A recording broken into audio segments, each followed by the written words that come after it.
आजच्या परिसंवादाचे अध्यक्ष माननीय रामटेके साहेब, माझे मित्र परशुराम वाडेकर, बंधू आणि भगिनी, मला वाटलं भारतातलं हे पहिलं साहित्य संमेलन असेल की ज्याच्यात अध्यक्ष हा एक विशेष व्याख्यान देतो. त्यामुळे हे संमेलन पण विशेष आहे.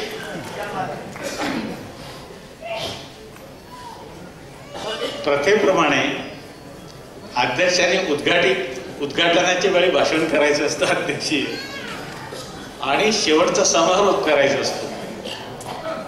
पण आता आपण सगळ्या परंपरा मोडायला निघालेलो असल्यामुळे ही गोष्ट साहजिक आहे. मी बार्टीचे डायरेक्टर जनरल परिहार साहेब आणि रामटेके साहेब यांचे एका अर्थाने आभार मानतो की त्यांचं असं म्हणणं होतं की या कालखंडामध्ये भारतीय राज्यघटना सर्वसामान्य माणसांना समजून सांगणं फार आवश्यक आहे. कारण या राज्यघटनेबद्दल अनेक लोकांचे अनेक भ्रम आहेत, आणि ही राज्यघटनेचं जे पुस्तक आहे ते पुस्तक वाचल्याने राज्यघटना नीट कळत नाही. तर तिच्यात सगळी कल्पना आहेत आणि सगळं तंत्र आहे. तेव्हा या राज्यघटनेची पार्श्वभूमी काय आहे, ही राज्यघटना निर्माण होण्यापूर्वी काय होतं, ही राज्यघटना अंमलात आली त्या दिवशी काय होते, आणि ते अंमलात आल्यापासून तो आतापर्यंत काय काय घडले राज्यघटनेच्या दृष्टीने, या सगळ्यांची माहिती सर्वसामान्य माणसाला त्याला समजेल अशा भाषेत आपण दिली नाही, शासनाने दिली नाही, तशा प्रकारची यंत्रणा निर्माण केली नाही, आणि साहित्यिकांनी विचारवंतांनी पण त्याच्यामध्ये फारसा उत्साह दाखवला नाही. ज्यावेळी राज्यघटना कधीतरी तिच्यावरती आक्रमण होतात त्यावेळी माणसं एकत्रित येतात आणि मग बोंबा मारतात. जनतेला काहीच माहिती नसल्यामुळे त्यांना जनतेचा पाठिंबा पण मिळत नाही. म्हणून ही राज्यघटना ज्यावेळी त्यातल्या त्यात सर्वसामान्य माणसाला जास्तीत जास्त लोकांना ती समजेल त्यावेळी तिचं महत्व आपल्याला वाटेल, आणि मग या राज्यघटनेला हात लावण्यासाठी कोणाचेही हात पुढे येणार नाही.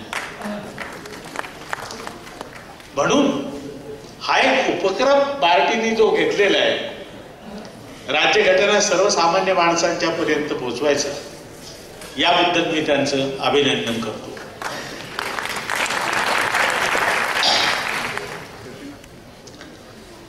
ही भारतीय राज्यघटना समिती कशी स्थापन झाली,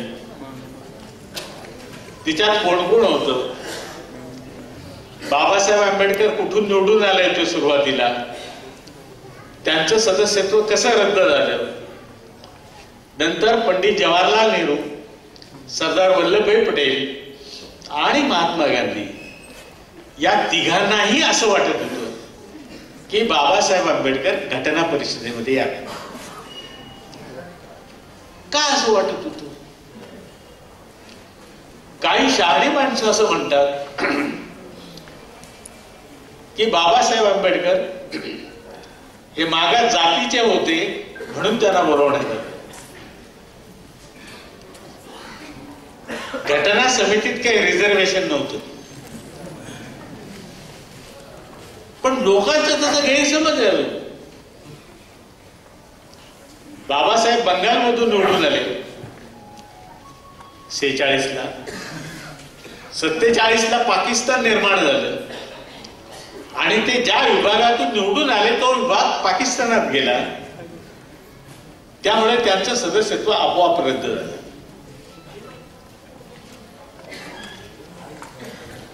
पण गांधीजींना असं वाटत होतं की या देशाची राज्यघटना आंबेडकरांच्या हातून लिहिली जावी आणि त्यांनी सरदार वल्लभभाई पटेलांना सांगितलं की आंबेडकरांना कुठल्याही परिस्थितीत कुठूनही घटना समितीवर निवडून आणा. आता घटना समितीच्या जागा तर भरलेल्या होत्या, निवडून कुठून आणायचं. पण माझ्या मनात सतत असा एक प्रश्न आहे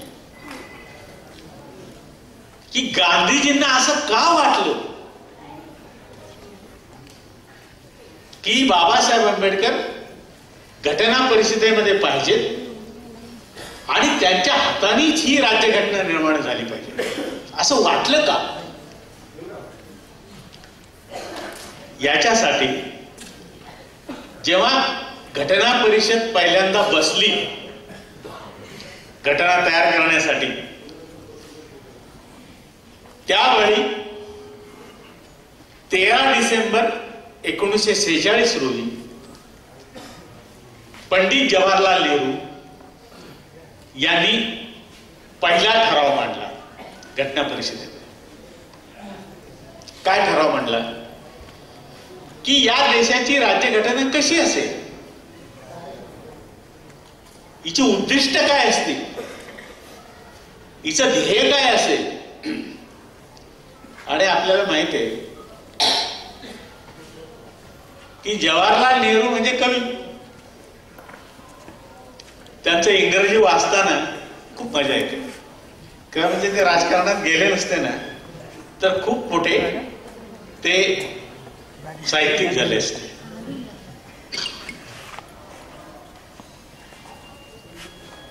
त्यांनी ठराव मांडला की हा देश,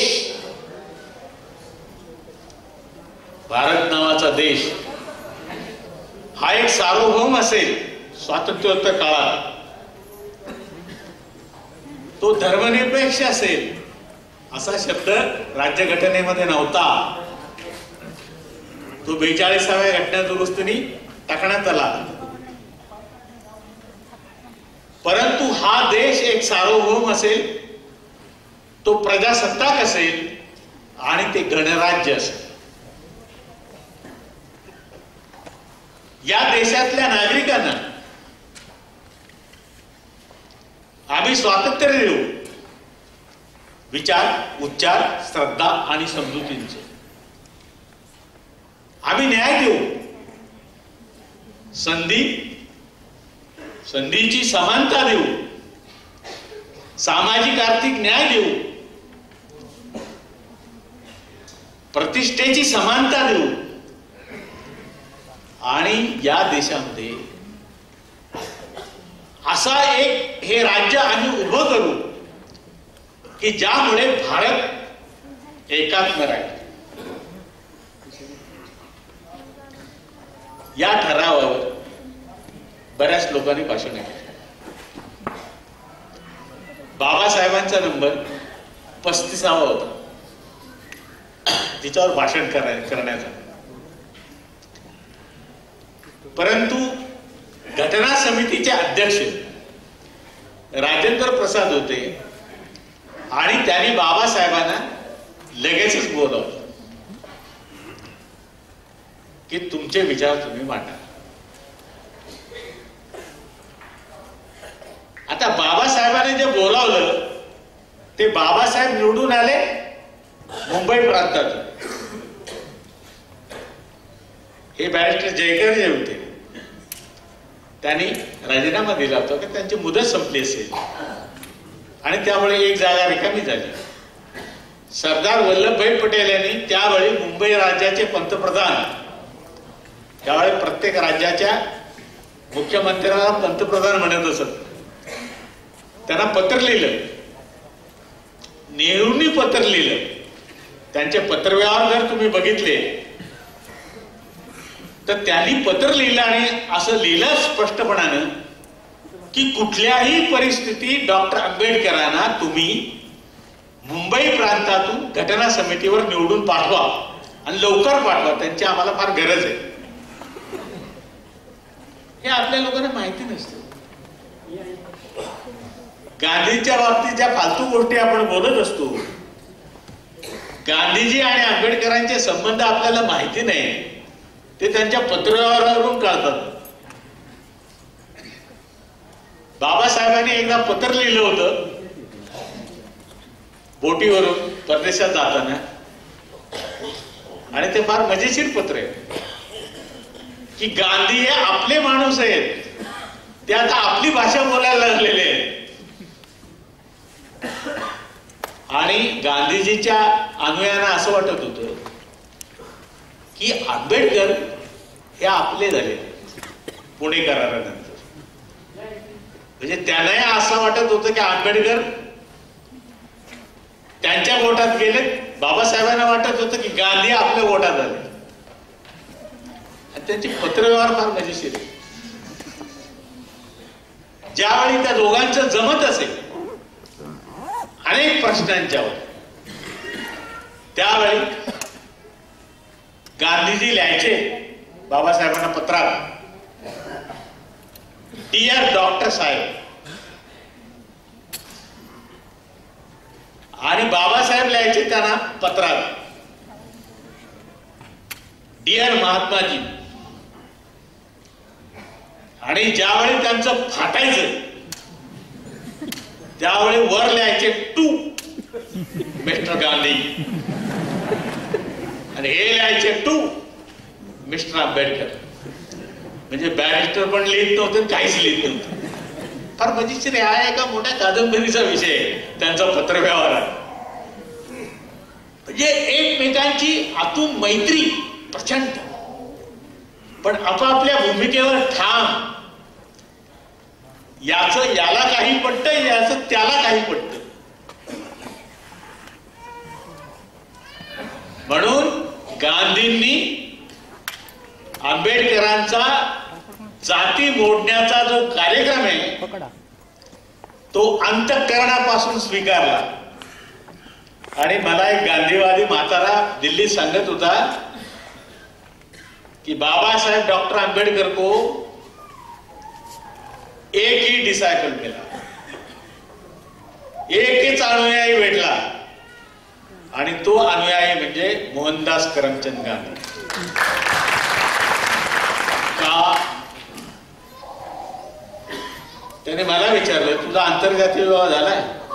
म्हटलं तू चान्सच नाही मिळाला. ते म्हणले बाबासाहेबांनी 1935 साली एनिलिशन ऑफ कास्ट मध्ये जो कार्यक्रम दिला त्याच्यातलं पहिलं जन्म होता आंतरजातीय विवाह, आणि प्रामुख्याने प्रेमविवाह, मग तो जातीतील असो अथवा अन्य जातीतील असो. हा कार्यक्रम गांधीजींनी वाचल्यानंतर 1937 सालापासून गांधींनी असा पण केला की इथून पुढे मी त्याच विवाहांना हजर राहील ज्यात वधूवरांच्या पैकी एक अस्पृश्य असेल. महादेवभाई देसाईंच्या मुलाचं लग्न झालं. गांधींच्या अंग्या खांद्यावर खेळलेला तो मुलगा नारायणबाई आत्ता गेले. मी एकदा एका सभेत बोलत होतो आणि हे सांगत होतो सगळं, त्यावेळी ते स्टेजवर रडत होते.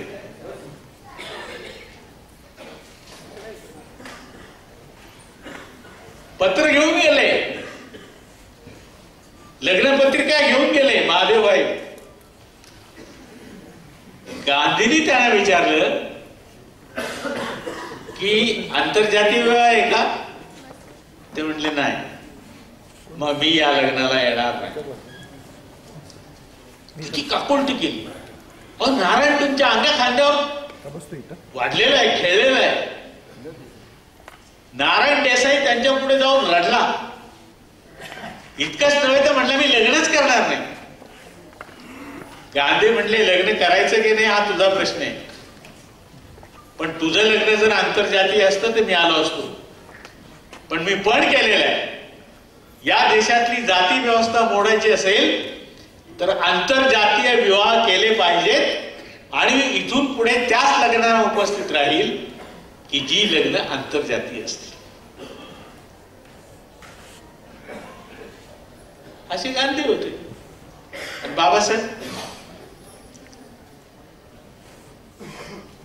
बाबासाहेबांनी गांधींना एक वचन दिलं होतं की गांधीजी, मी कितीही आक्रमक असलो, मी कितीही तुमच्या विरोधात लढत असलो, इतकंच नव्हे तर हा विरोध मी अतिशय तीव्र आणि कटू शब्दात व्यक्त केलेला आहे. पण एक गोष्ट लक्षात ठेवा की या देशाचं जास्तीत जास्त भलं होईल यासाठीच मी आयुष्यभर प्रयत्न करेन. याच्या पलीकडे मी काही करणार नाही. या देशाचं नुकसान होईल असं कधी करणार नाही. आणि याची कबुली बाबासाहेब आंबेडकरांनी धर्मांतराच्या सभेमध्ये दिली आणि सांगितलं प्रेस कॉन्फरन्स मध्ये की मी गांधींना एक वचन दिलं होतं की मी या देशाचं नुकसान करणार नाही, या देशाचं भलं करेन. आणि आज मी बौद्ध धर्मीय झालो, आज मी बौद्ध धर्मचक्र प्रवर्तित केलं आणि म्हणून या देशाचं अधिक भलं झालं आणि मला गांधीजींचा शब्द पाळता आला याबद्दल आनंद वाटतो. या उद्दिष्टांच्या ठरावावर नेहरूने मांडलेल्या बाबासाहेबांनी जे भाषण केलं तशा प्रकारचं भाषण संपूर्ण राष्ट्राला कवेत घेऊन, संपूर्ण मनुष्य जातीचा विचार करून आणि भारताचं वास्तव लक्षात घेऊन आपल्या देशातल्या इतिहासामध्ये कुणाही नेत्याने केलेलं आहे. हे पहिलं भाषण होतं आंबेडकरांचं की ज्याच्यामुळे घटना समिती, पण घटना समिती म्हणजे काय, सर्व देशाचा अर्थ, सगळ्या देशांच्या विचारांचा अर्थ एकत्रित आलेला होता. त्या सगळ्या नेत्यांना आंबेडकरांनी असं सांगितलं की हे जे हा जो ठराव आहे नेहरूंनी मांडलेला हा उत्तम आहे. कारण नेहरू समाजवादी आहे ते मला माहिती आहे आणि मीही समाजवादीच आहे. कारण या दोघांच्यावर फेबियन सोशलिझमचे फार मोठा प्रभाव होता. कारण ते तिकडून जाऊन आलेले होते ना. हे सगळं ठीक आहे, पण हे शब्द आहेत. एखाद्या पुस्तकात, घटनेच्या पुस्तकात मी स्वातंत्र्य देईल, मी समता देईल, मी न्याय देईल, मी बंधुता देईल, हा देश सार्वभौम करेल, हा डेमोक्रेटिक करेल, हा रिपब्लिक करेल, हे असं घटनेत लिहिलं की ते लोकांना मिळेल काय? हे स्वप्नरंजन आहे. बाबासाहेब म्हणाले हे स्वप्नरंजन आहे. म्हणून जातीबद्दल सुद्धा बाबासाहेबांनी लिहिताना अतिशय स्पष्ट शब्दात लिहिले, जे आपल्याला नीट कळालं नव्हतं अजून, की जाती काही म्हणून निर्माण केलेल्या नाहीत. कास्ट इन इंडिया त्यांचा जो पहिला निबंध आहे त्याच्यात त्यांनी सांगितलं जाती संस्था म्हणून निर्माण केलेल्या नाहीत. एवढी आगडबंब संस्था निर्माण करण्याचं सामर्थ्य मनुमध्ये होतं काय? तो फंटूस माणूस होता. जाती संस्था त्याच्या अगोदर वास्तवात निर्माण झाली आणि तिला मनूनी फिलॉसॉफाईज केलं, तिला तात्विक रूप दिलं, तिला कायदेशीर रूप दिलं. म्हणून बाबासाहेब म्हणतात की कुठलाही विचार किंवा कुठलंही पुस्तक जाती निर्माण करत नाहीत आणि जाती मोडत पण नाही. जाती जनतेच्या चळवळी मोडीत असतात.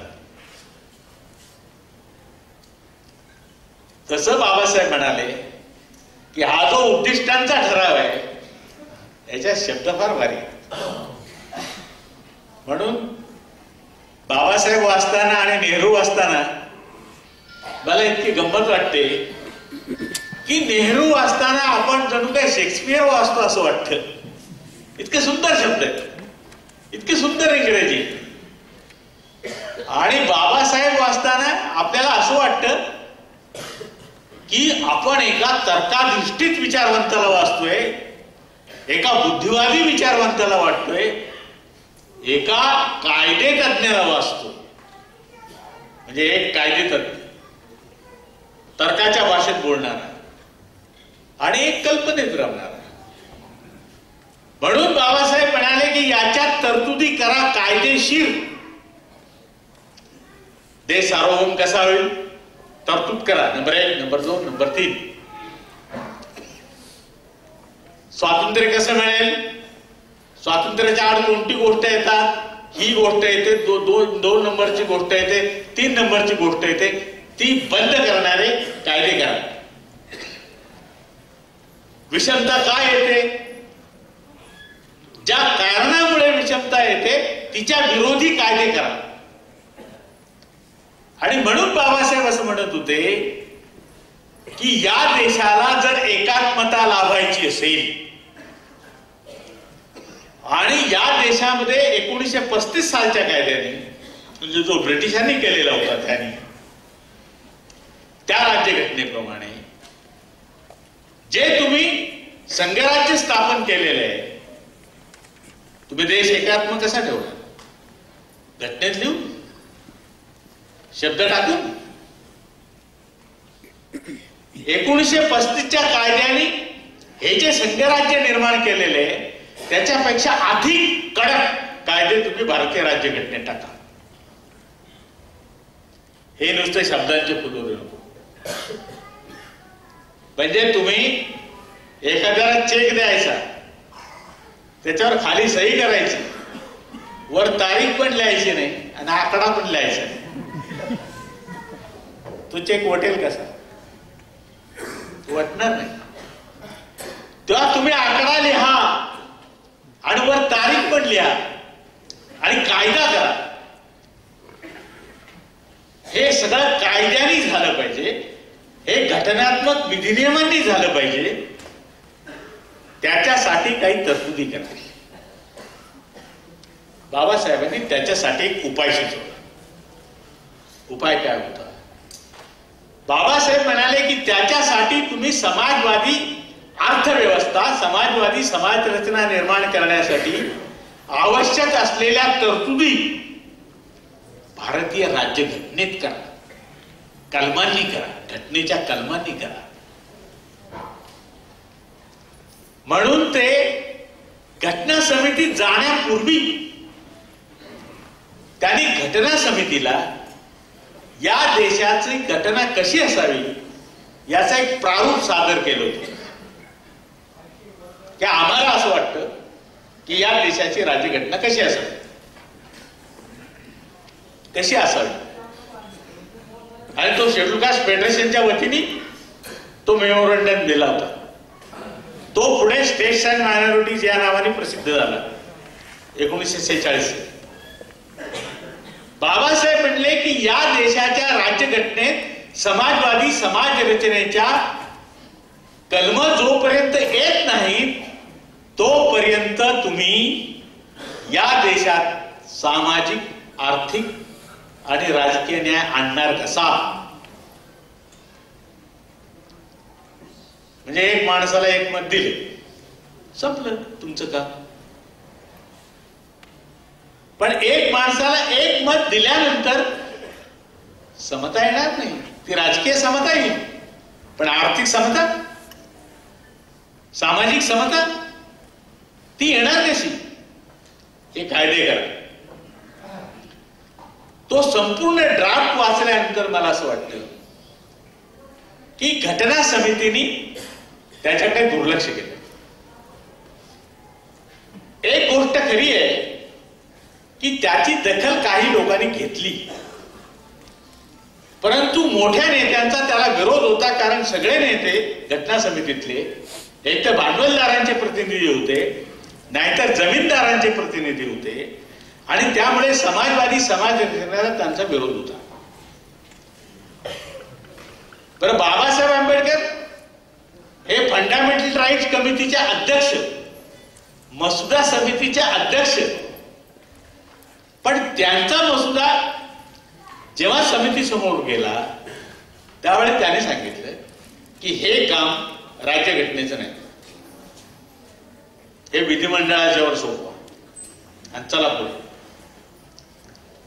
म्हणजे त्याच्यावर चर्चा झाली नाही असं नाही, चर्चा झाली, पण हे काम घटना समितीने स्वीकारलं नाही आणि ते पुढे गेले. पण बाबासाहेब हटले नाही. त्यांनी काय केलं की ठीक आहे, आता बहुमताने हे सगळं विधिमंडळावर सोपवलंय ना, आणि विधिमंडळ काही करणार नाहीत याची खात्री होती बाबासाहेबांना. म्हणून बाबासाहेबांनी मार्गदर्शक तत्वांचा आग्रह धरला, आणि ही मार्गदर्शक तत्व त्याने आयरिश राज्यघटनेतून घेतली होती आणि भारताला सुसंगत ठरतील अशी त्याची तरतूद केलेली होती. का आग्रह धरला? तो याच्यासाठी धरला की ज्या गोष्टी घटनात्मक विधिनियमांच्या द्वारे राज्यघटनेत समाविष्ट करता येत नाहीत, त्या गोष्टी राज्यांची मार्गदर्शक तत्व म्हणून राज्यांनी स्वातंत्र्योत्तर काळात काय करावं याच्यासाठी मार्गदर्शन करणारी तत्व म्हणून राज्यघटनेत त्यांचा समावेश करावा.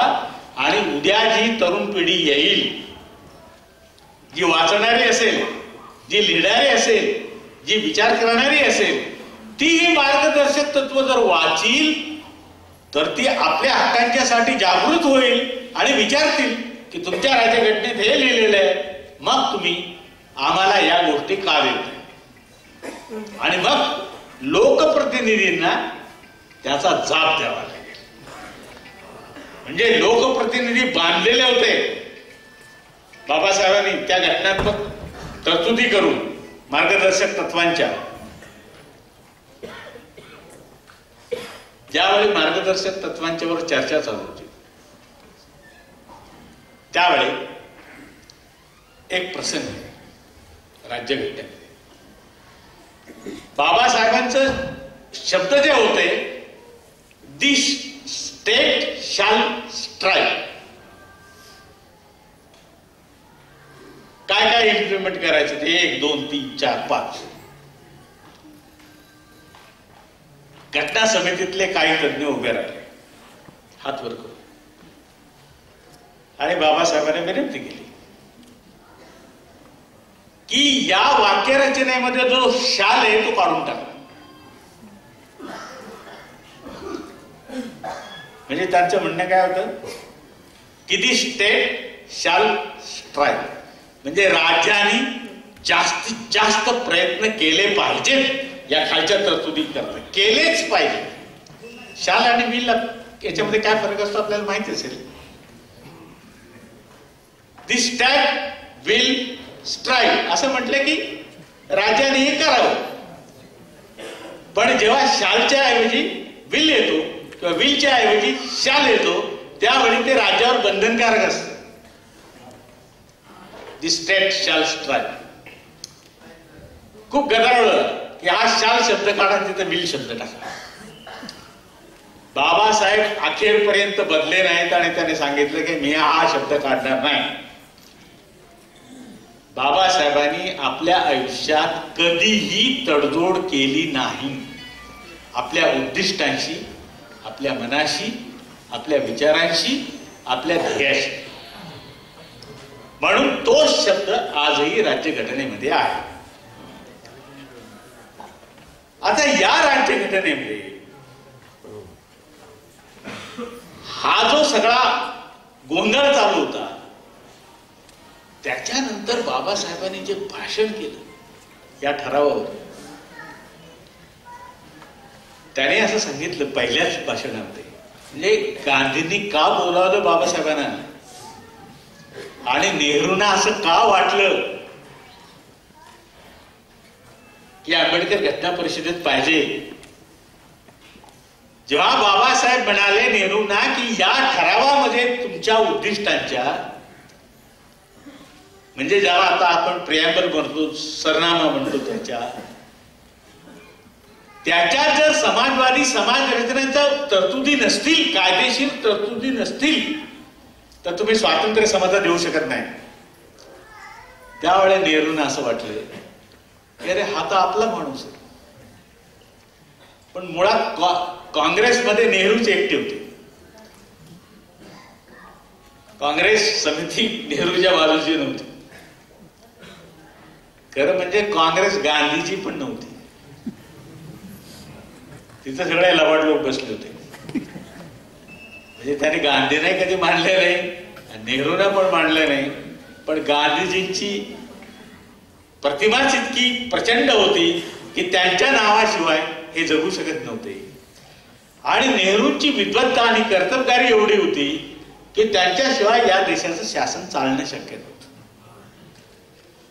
बाबासाहेब म्हणाले की या देशामध्ये जर तुम्हाला हा एकात्म देश ठेवायचा असेल, कारण इथे किती वाईट गोष्टी होत्या, काय होतं याचा सगळा पाढा वाचला आणि सांगितलं की हा देश जर एकात्म ठेवायचा असेल तर तुम्हाला एक मजबूत संघराज्य तयार करावं लागेल. आणि जे 1935च्या कायद्याने केलं त्याच्यापेक्षा अधिक मजबूत संघराज्य करावं लागेल. काही प्रांतिक पुढाऱ्यांनी त्याला विरोध केला, पण आंबेडकर त्याला बदले नाही. ते म्हणाले की संघराज्य केलं पाहिजे, पण संघराज्य म्हणजे फेडरेशन नव्हे. आणि घटना समितीमध्ये त्यांनी एका बाजूनी अमेरिकन फेडरेशन आणि दुसऱ्या बाजूनी भारतीय फेडरेशन याची तुलना केली. ते म्हणाले की मी या राज्यघटनेमध्ये मुद्दाम एक शब्द वापरलेला आहे. मी फेडरेशन असा शब्द वापरलेला नाही, तर मी युनियन ऑफ द स्टेट्स असा शब्द वापरलेला. फेडरेशन म्हणजे वेगवेगळी राज्य एकत्रित आणून केलेला संघराज्य, आणि युनियन ऑफ द स्टेट्स म्हणून म्हणजे काय, तर मुळात एक असलेले राज्य त्याचे प्रशासनाच्या दृष्टीने वेगवेगळे भाग पाडून त्यांचं केलेलं ऐक्य. हे सगळं झालं. आणि हे सगळं भाषण ज्यावेळी आणि भविष्यात आपल्याला काय काय करावं लागणार आहे याच्या संबंधीच्या ज्या गोष्टी बाबासाहेबांनी पहिल्या भाषणात मांडल्या, त्याच वेळी काँग्रेसवाल्यांना असं वाटलं की आंबेडकर या राज्यघटनेमध्ये सदस्य म्हणून आले पाहिजेत आणि त्यांच्या मार्गदर्शनाने ही राज्यघटना तयार झाली पाहिजे. तेव्हा बाबासाहेब आंबेडकर भारतीय राज्यघटनेच्या घटना समितीमध्ये गेले. ते या राष्ट्राच्या आवश्यकतेसाठी गेले, कारण त्याला हे काम करायचं. आणि मग मसुदा समिती स्थापन झाली, तिचे ते चेअरमन झाले. तिकडे BN रावला त्याचा ड्राफ्ट तयार करायला लावला. तो ड्राफ्ट घेऊन 146 दिवस बाबासाहेब राज्यघटना ड्राफ्ट करत होते.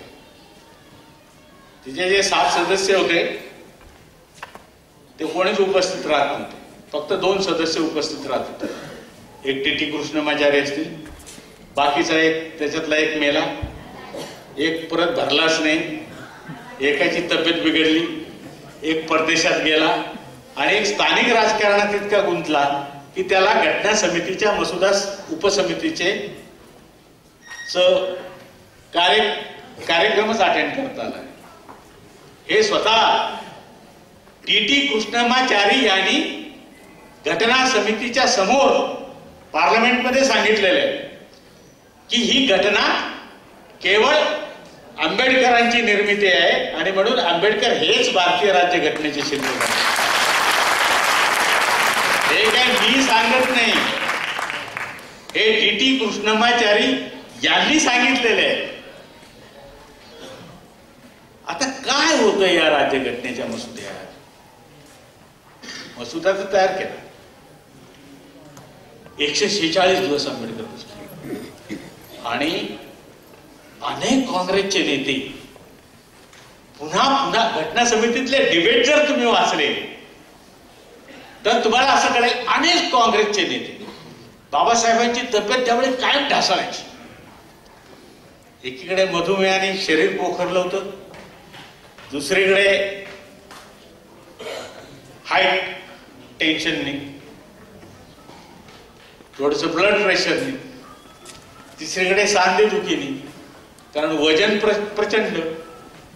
त्यामुळे एवढ्या वजनाला पेलणारे त्यांचे पायाचे गुडघे ते बिचारे करतील काय? अशा विकलांग अवस्थेत सगळे नेते जाऊन चौकशी करायची, तुमची तब्येत कशी आहे, तुमची तब्येत कशी आहे. आणि प्रत्येक डिबेटच्या वेळी की आंबेडकरांनी स्वतःच्या प्रकृतीची काळजी न करता देशाचं एवढं महान काम केलेलं असे उल्लेख आहेत डिबेट्समध्ये. आता आंबेडकरांनी 4 नोव्हेंबर 1948 रोजी घटनेच्या मसुद्या घटना समिती समोर ठेवला. त्यावेळी घटना समिती आणि पार्लमेंट एकच होत आणि चर्चा सुरू झाली. आंबेडकरांनी हा जो मसुदा काय आहे हे सभागृहाला समजावून सांगताना त्यांनी त्यांची भूमिका मांडली. काही लोक असं म्हणतात की आंबेडकरांनी काय केलं, हा तो म्हणला, तो हा म्हणला, तो हा म्हणला, सगळ्यांचं कलेक्शन केलं. असं नाही. याच्यात एक मूलभूत स्वरूपाची स्वतंत्र अशी दृष्टी होती. बाबासाहेबांनी सांगितलं की या घटनेच्या मसुद्यामध्ये एक असं खंबीर संघराज्य आणि ते अमेरिकेपेक्षा वेगळं आहे. बाबासाहेबांनी 2 गोष्टी याच्यात केल्या, हे अजून कोणी नीट लक्षात घेत नाही. अमेरिकेच्या राज्यघटनेमध्ये राज्याला फुटून निघण्याचा अधिकार आहे. भारतीय राज्यघटनेमध्ये राज्याला संघराज्यातून फुटून निघण्याचा अधिकार नाही. याच्याकडे जर दुर्लक्ष झालं असतं तर तामिळनाडू पहिल्यांदा फुटला असतं. कारण इकडं तुम्ही रामाचं दहन केलं, रावणाचं दहन केलं रामलीला मैदानावर. रावणाचं इकडे दहन झालं का तिकडे ते रामाचं दहन करतात. पहिल्यांदा तो फुटला असता. आणि शिवसेनेच्या निर्मितीनंतर महाराष्ट्र फुटला असता.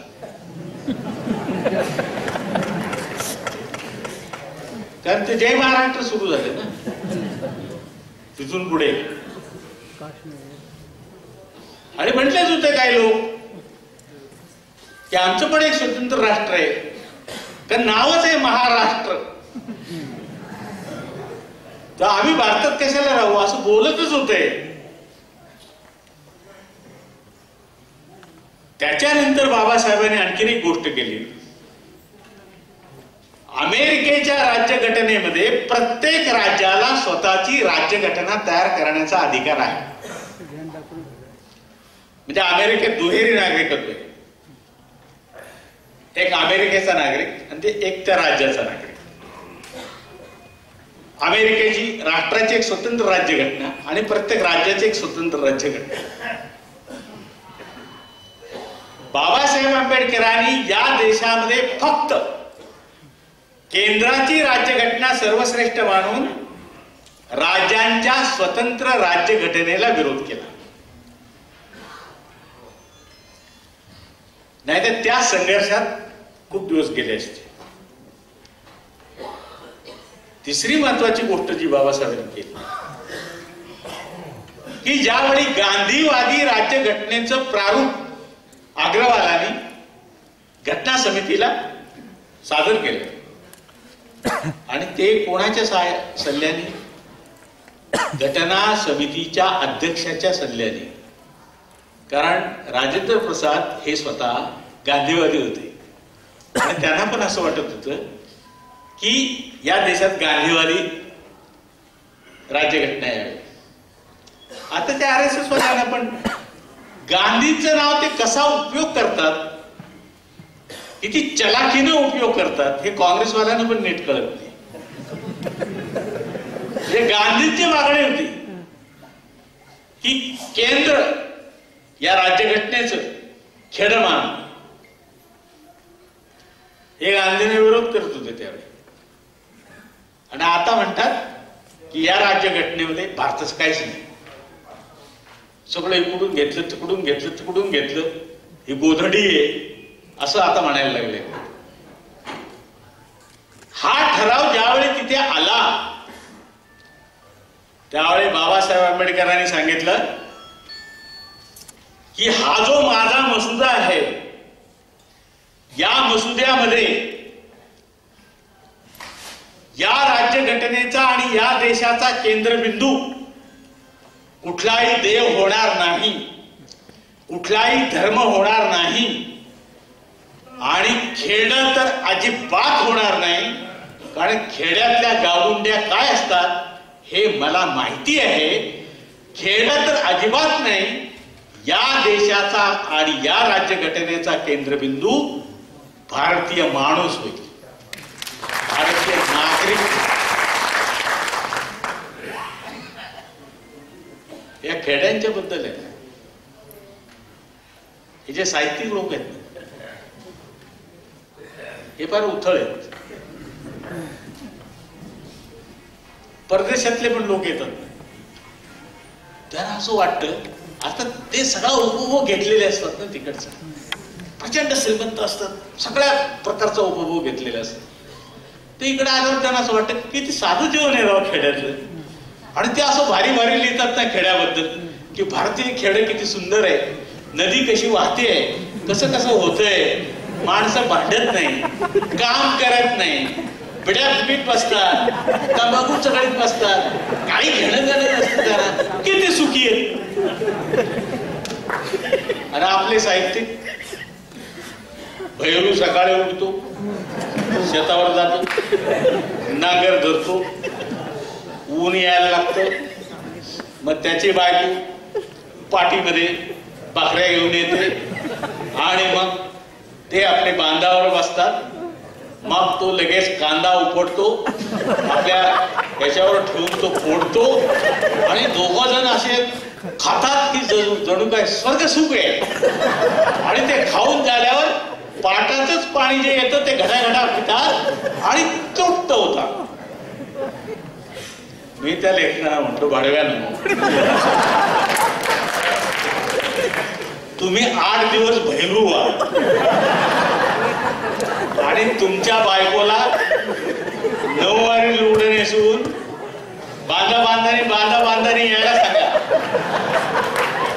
आणि 2च दिवस मांडीवर कांदा फोडून खाऊन बघा. आणि आताचं जे पाटाचं पाणी आहे ते पिण्यालायक राहिले नाही का, त्याच्यात इतका युरिया आहे की ते संपूर्ण नासून गेले. बाबासाहेब म्हणले की या लेखकांनी ही खेड्याची वर्णन केलेली आहे, पण खेड ही अज्ञानाची गुहा आहे, हा भाऊबंदकीचा अड्डा आहे. आणि म्हणून खेड या राज्यघटनेचा, या देशाचा केंद्रबिंदू होणार नाही, केंद्रबिंदू माणूस. बाबासाहेबांनी ज्यावेळी पहिल्यांदा हा मसुदा सादर केला त्यावेळी त्याच्यामध्ये गोवंश हत्याबंदीचं कलम नव्हतं. ते त्यांच्या डोक्यात नव्हतं, ते डोक्यात येणं शक्य नव्हतं. कारण गाय हा काही एवढा चर्चेचा विषय आहे का राष्ट्रीय प्रश्नाचा, असं नव्हतंच काय. परंतु ठाकूरदास भार्गव नावाचे एक अतिशय विद्वान ग्रस्त होते, त्यांनी तो ठराव आणला. बरं, तो आणलाही गोष्ट खरी, पण ठाकूरदास भार्गव जे होते त्यांनी स्वतः सांगितलं होतं की आपल्या देशात मुसलमानांनी जेवढ्या गाया खाल्ल्या नसतील त्याच्यापेक्षा 10 पटीने हिंदूंनी खाल्लेले आहे. हे त्यांचा याच्यातलं भाषण आहे कॉन्स्टिट्यूंट असेंब्लीत. पण जनमानसाची इच्छा म्हणून आपण गोवध बंदी करावी.